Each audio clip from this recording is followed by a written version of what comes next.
I bought a bad typewriter. On purpose. And now it's time to show you how to clean it. One of the first things I noticed about this typewriter when I saw it in the flesh was that it was utterly disgusting. Dust was flying everywhere, there were so many cobwebs inside that I couldn't even see most of the internal mechanisms. Step 1. Always hit every button you can find to see what it does.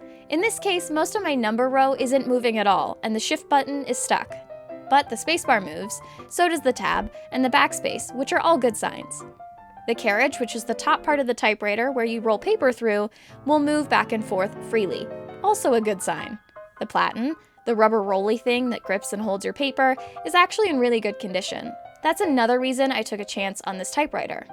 If a platen is bumpy, that's a really easy way to make things much more difficult and expensive for you in the repair process.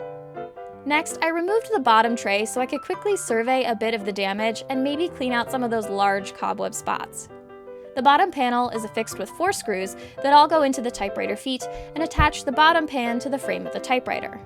This pan should have some felt in it, which will dampen the internal sounds of your typewriter, but it looks like there's something missing from over the years with this one. Also inside, I noticed that these internal springs wrapped around the bars that move the keys back and forth are broken. 24 of them are broken to be exact, which is almost the entire keyboard. I also noticed a really gross little spider nest inside the spacebar. I got the heebie-jeebies and immediately removed the little plastic spacebar topper and cleaned it out.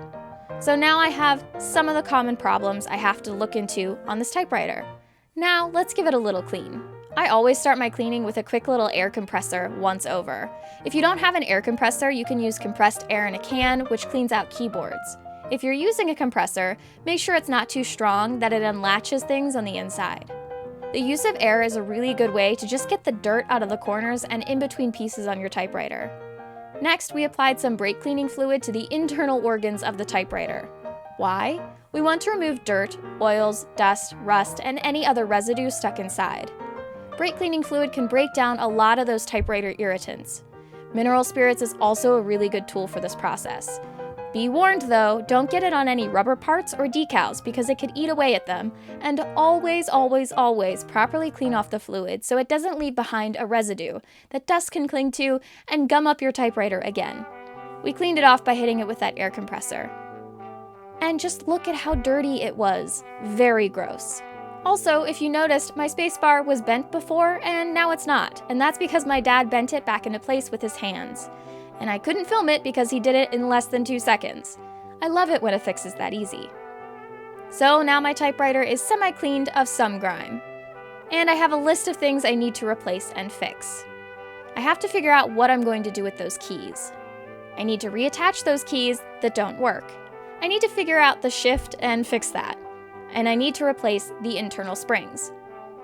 Those, again, are all achievable fixes, and can make it possible to get a very nice typewriter for a pretty cheap price, if you're willing to give it a shot.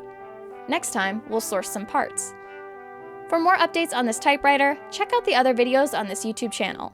Also follow us on Instagram at just.my.typewriter for more typewriter tips and tricks. I want to thank you all so much for joining me today, and remind you, you're just my type writer.